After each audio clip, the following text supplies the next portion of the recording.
We have a fantastic panel here today, and we have a variety of persons from the design industry to tell you how to solve this. We have a person here with 25 years of experience in both international and Norwegian design, and he's an expert in using design to tackle complex challenges.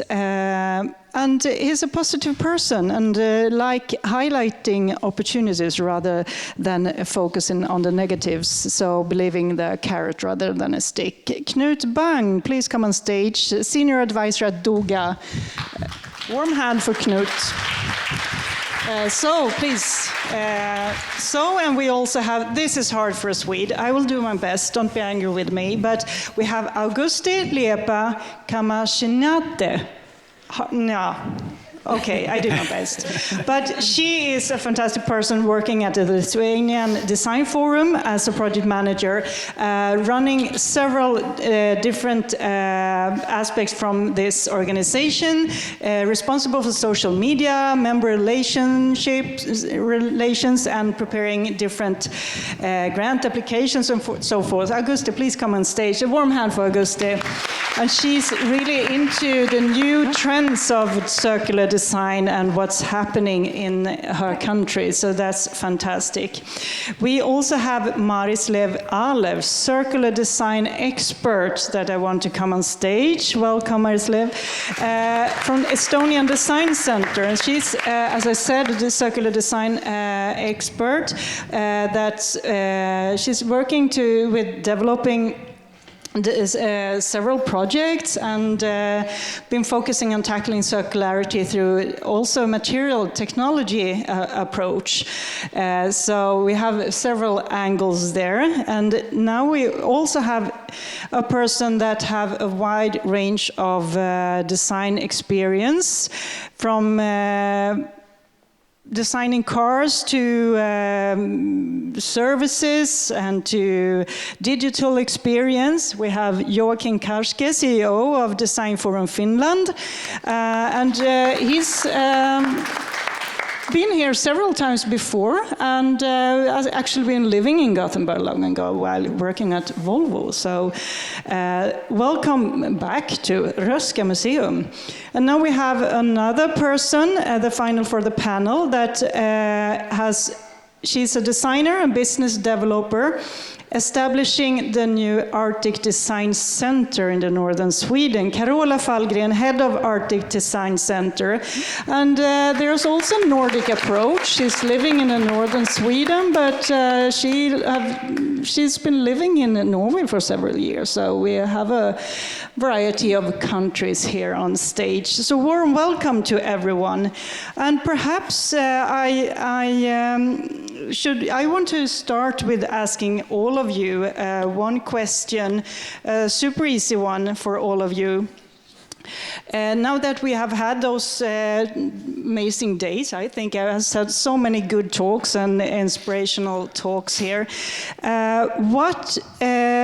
Could you each of you please give a reflection on what you see as the most urgent action needed to drive circular design forward in your region or from your country's perspective?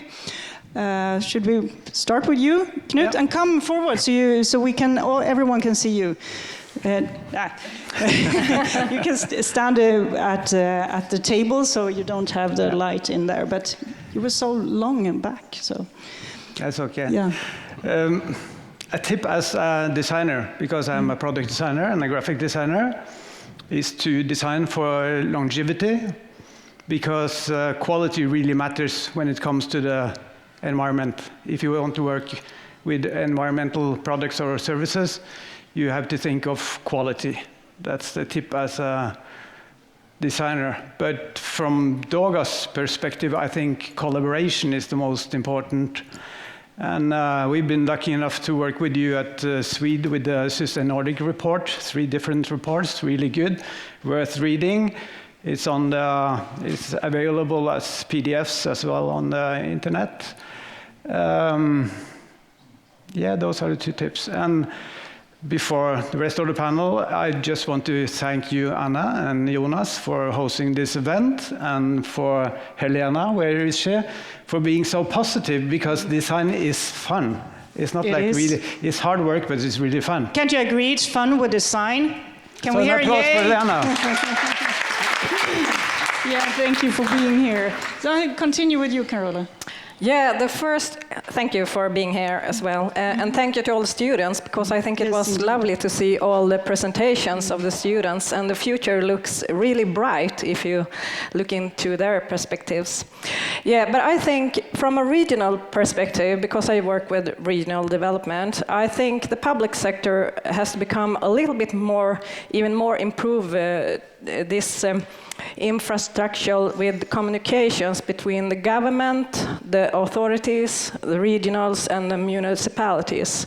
So we are work in progress, I can say, but I think we have to do even better. Can always do better. Yes, thank you. Joakim, what would you say from your country's perspective? Yeah, and thanks for the invitation here. I think it was good Knut mentioned about designing for longevity. That's of course really important. Mm-hmm. And you talked about the public sector.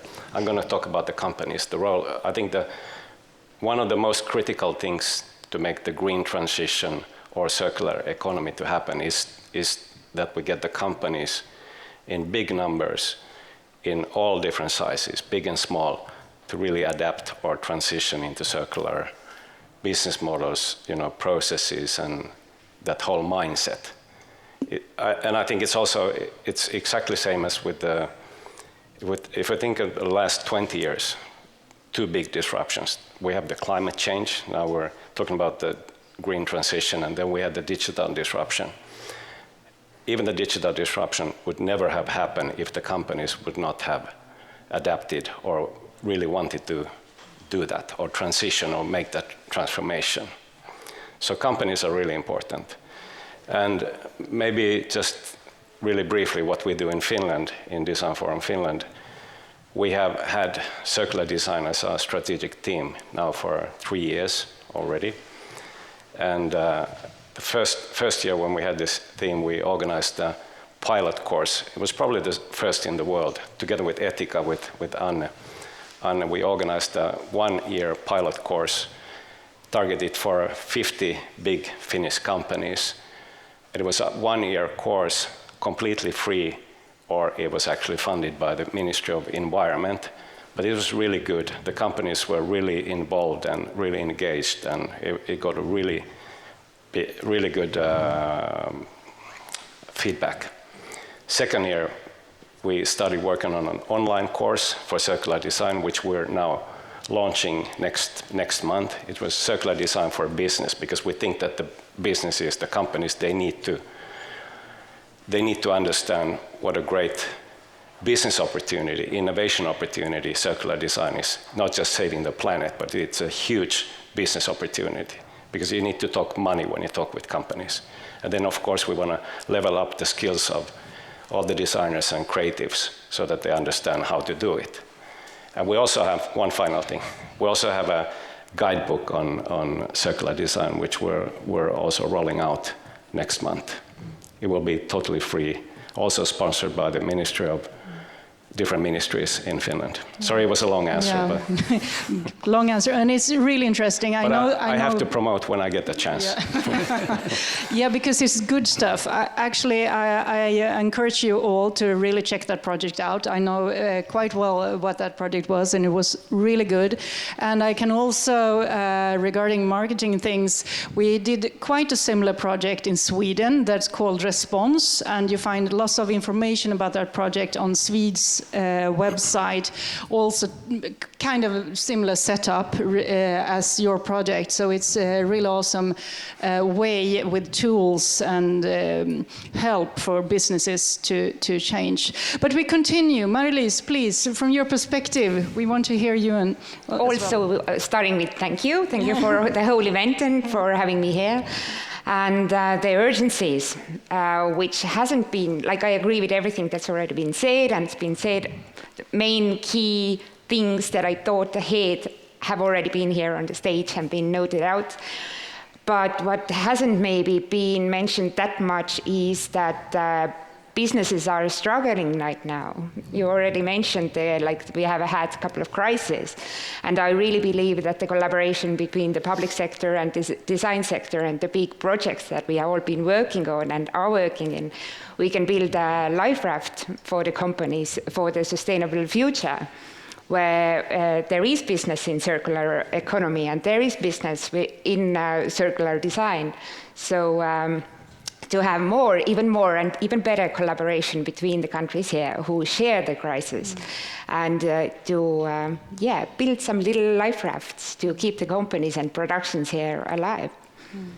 Thank you. Augustė, from your perspective in your country?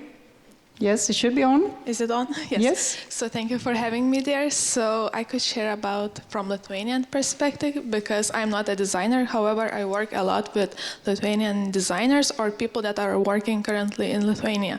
So we have a good design where a lot of people participate there, and we see a trend that more and more our participants do use, like mention, and use like sustainable materials. They talk about circularity, and however, they all usually mention the materials. However, they don't speak a lot about the process, like how they got the materials. Maybe they brought from another country, so what about the carbon footprint, or what will they do once the product is made?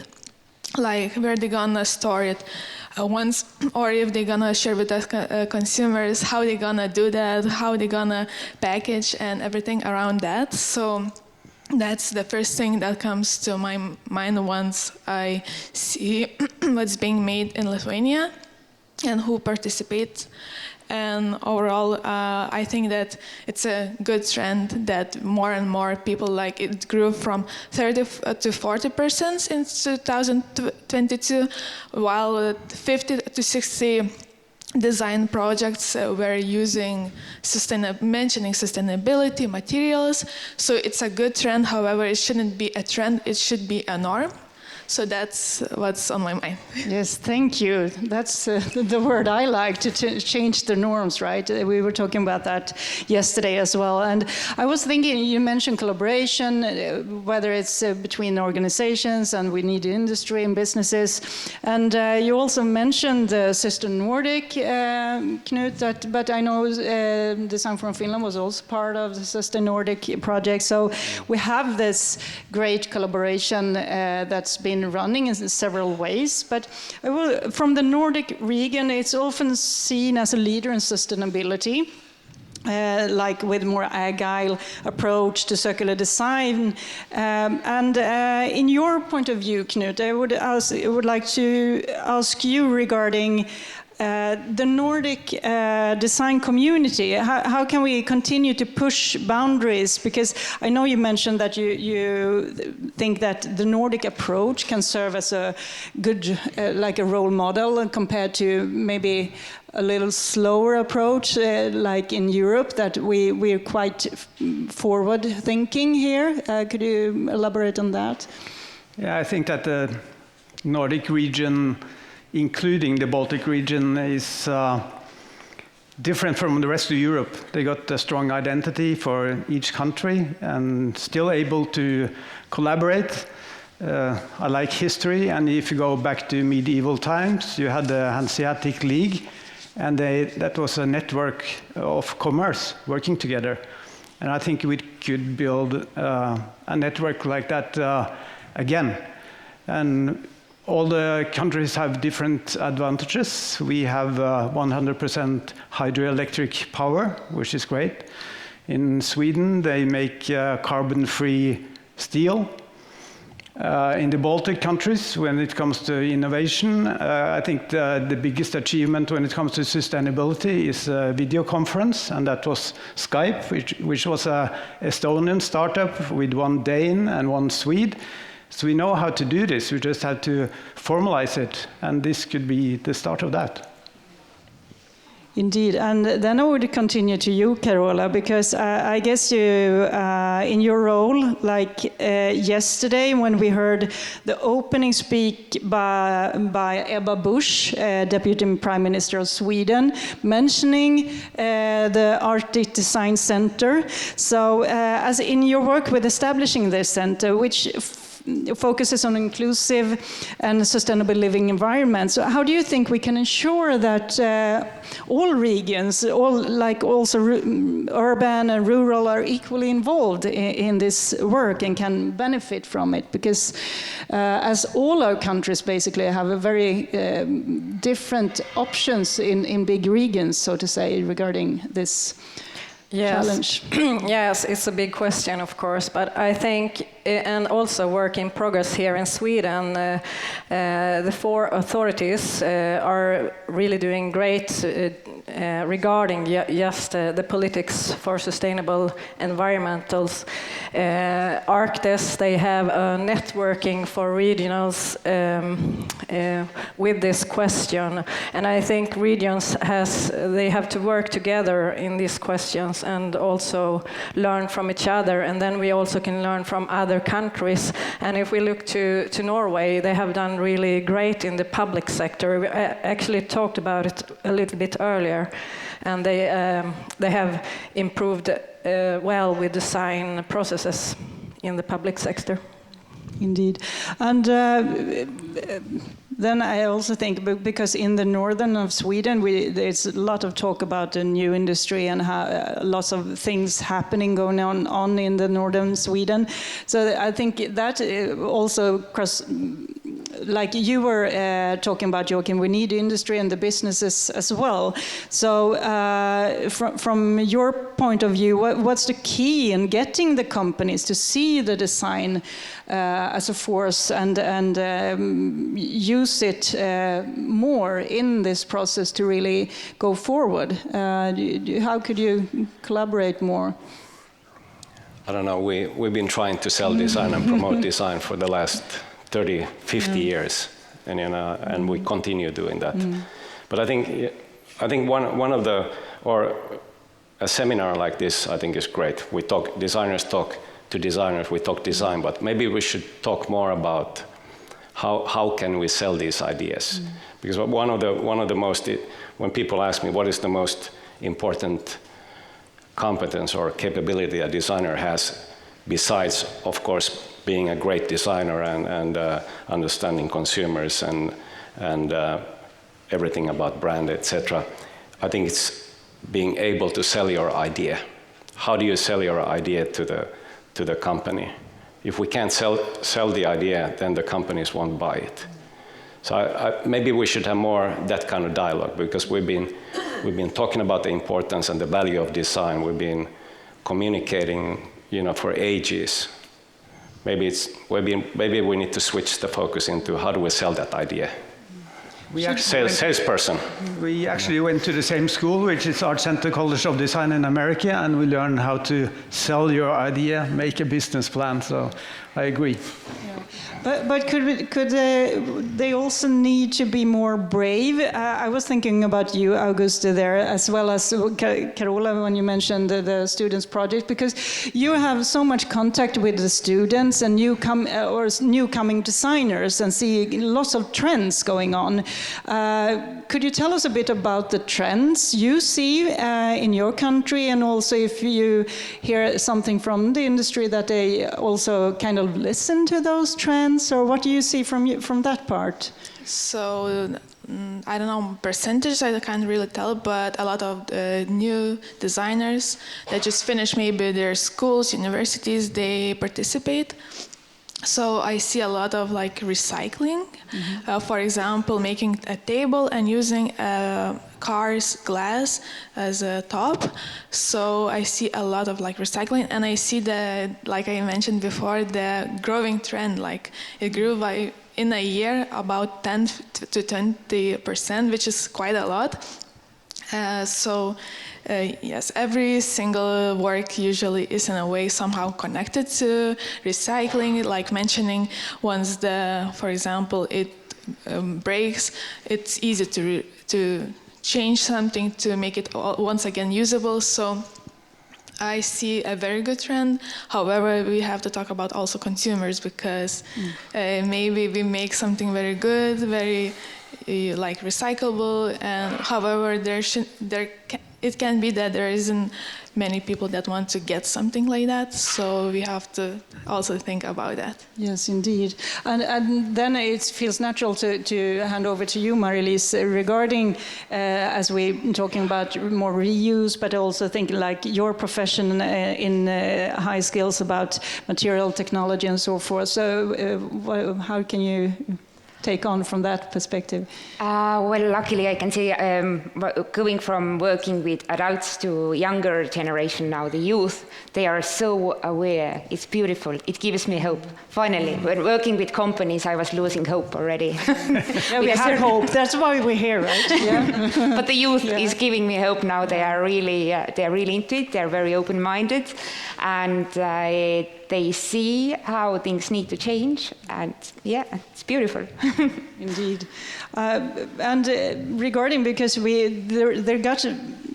there was quite a lot talk about the new trends and upcoming designers in the networking time and during the coffee break, I heard, thanks to the students that's here. But I would like to go back regarding this innovative phase, so to say, that like Knut was talking about, that we are kind of in the front row in many ways, and I know also Finland is often mentioned as the best country regarding circularity. So how can we have that approach more regarding collaboration? Because almost every one of you mentioned it in your first answer, and I know, Mariliis, again to you, you also been talking about doing that more. How can we find more corporations? And so do you have any example or wish how we could do more of that? Well, when integrating the life cycle wide thinking to every development program is definitely a way to lead things more sustainably.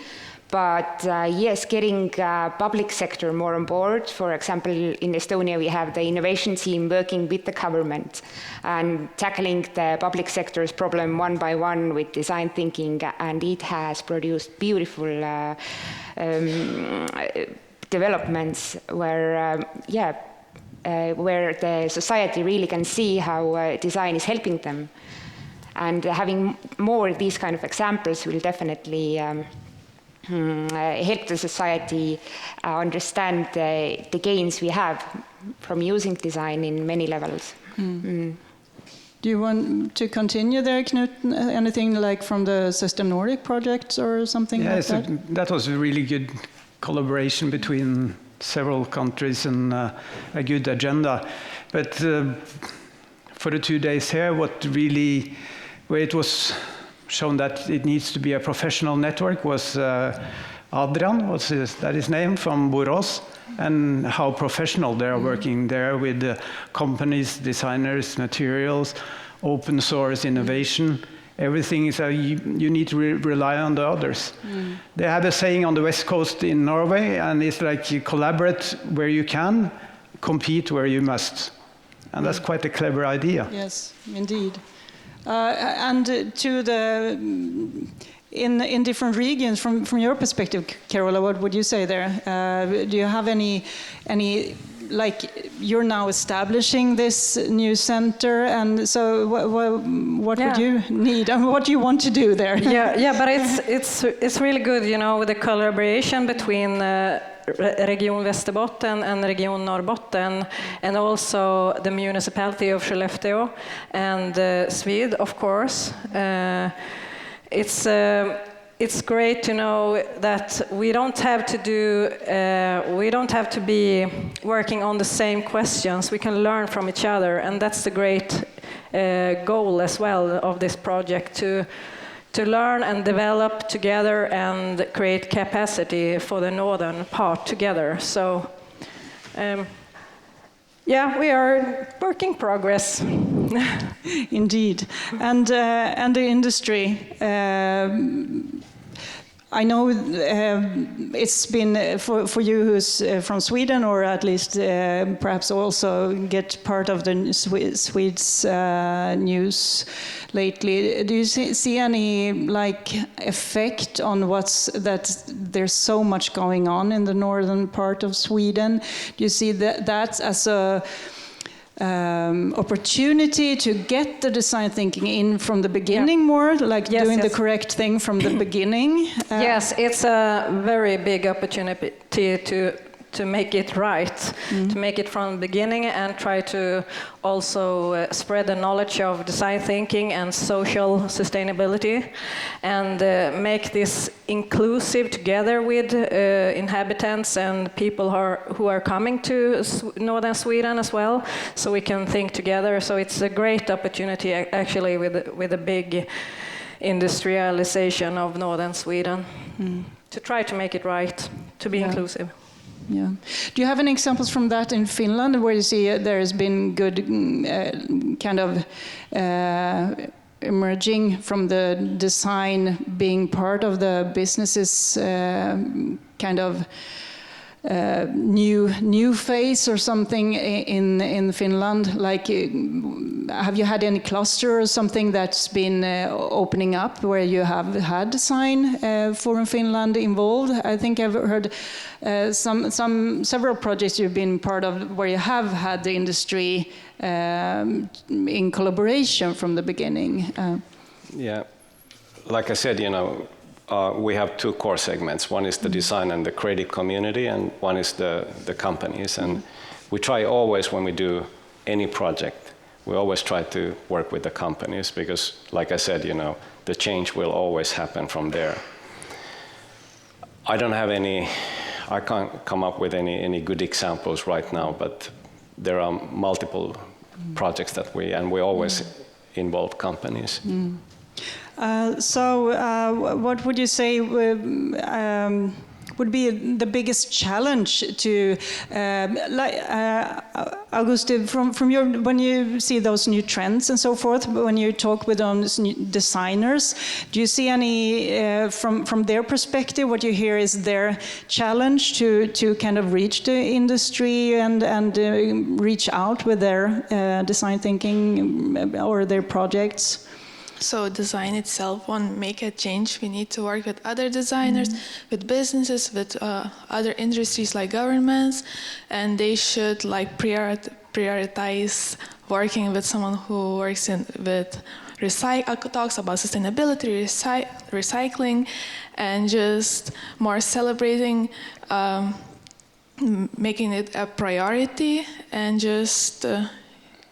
I forgot what I was wanting to mention, but yeah, just making it priority, and then overall in the whole region, just making it not an option, but in a way a requirement. So that's what I see, that it's just we need more collaborations with other businesses, for example, but they might not prioritize sustainability in a way.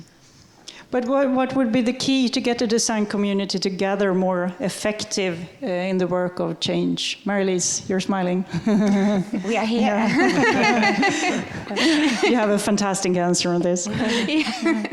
That's a great start. Yeah. And when I haven't been in Estonian Design Center for too long, but I've seen that projects done together in the Baltic region and Baltic and Nordic region, they have grown out, they have set the roots for those sustainability projects that are going on now, and they made a change, and to carry on and keep those projects going and keep the collaboration going and expand even more. That is definitely important. And we were talking about businesses and collaboration, but you also mentioned norms before. So I would like also to kind of the norms really need to be changed, because the industries, and we have designers, right? But we are also humans, right? So we are individuals. So how can we kind of more of this feeling. I know, Knut, you've also been involved quite a lot of projects that you have been working with more social sustainability in like developing different projects and so forth. Could you please tell us a bit about that? Because I think that's perspective that you've been working with, very important to get this moving towards the norm shift we need. Yeah. Sustainability is not only about environmental issues, it's just as much about social issues. And we have a program at DOGA working with inclusive design, because 80% of a footprint of a product or a service is decided in the design phase. And as a designer, you can choose to make it inclusive or exclusive. So it's sort of like you need a moral compass being a designer. And I think a good designer knows by heart what is right and what is wrong. And you have to promote why it's right to business people, to the industry. And I think to achieve this circular economy, it needs to be a good economy for everyone.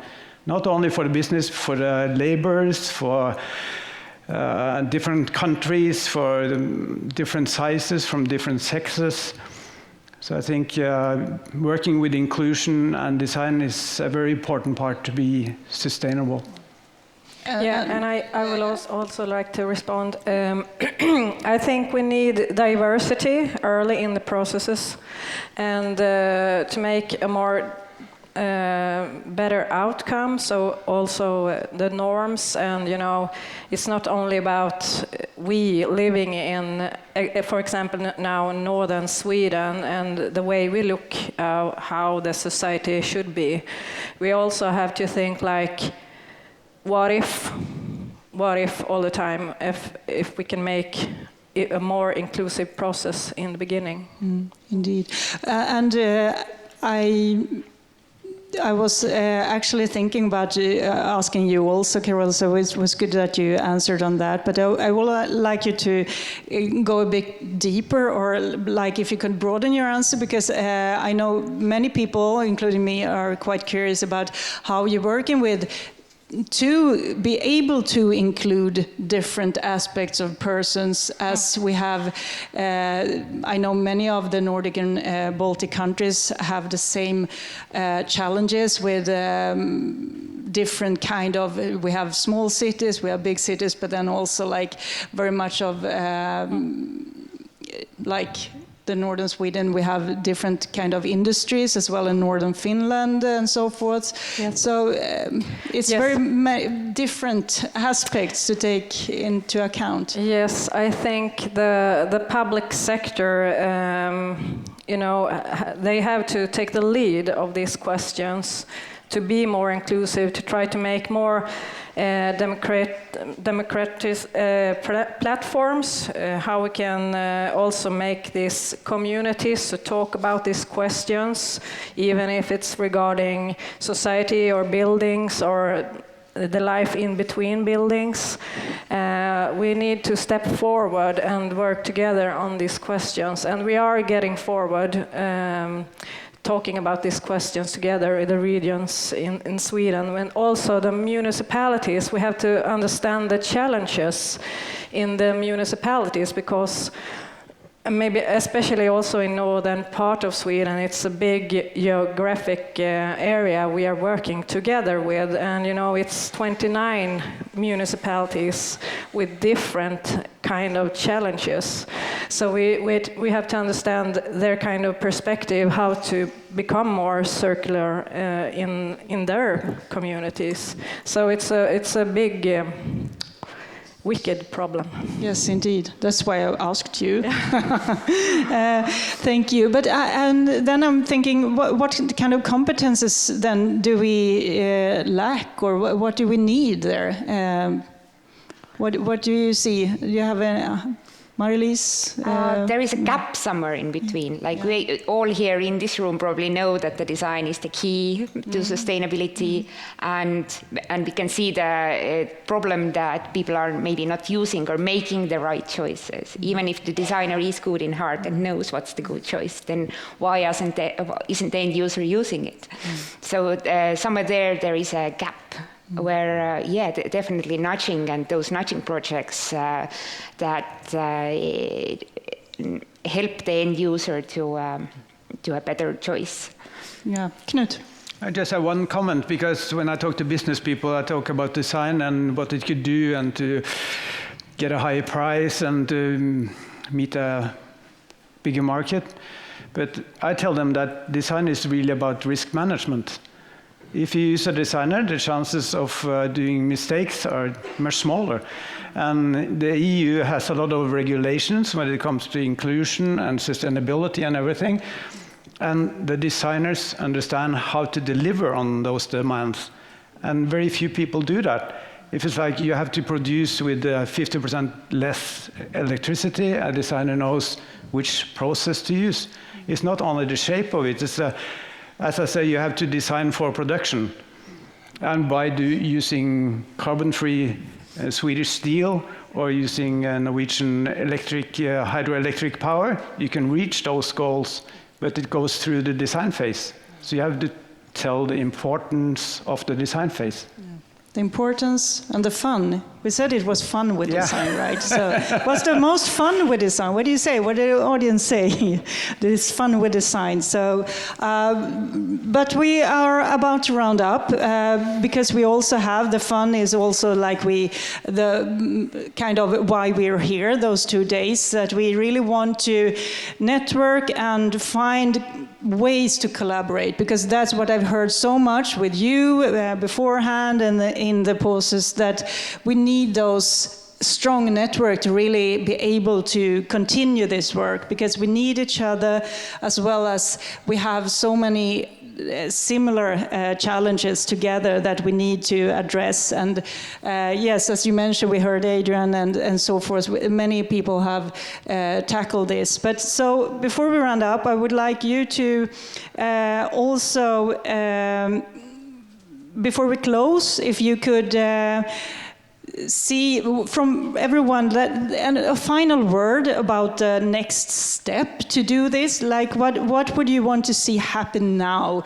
What should we do to really make sure this happens? So we just, because I've said it before, sorry for repeating myself, but I really want those days that everyone leaves here and feel that we have those connections, we want to do things. But what would you, each one of you, see what you want from next? What's your wish next to do?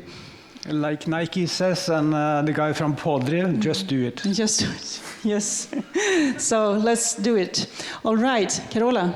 I would like, the regions, the municipalities, the authorities, and the government to be more coordinated and mission-driven. Yes, please. Thank you. I agree on that. I agree on both of you, what you guys said.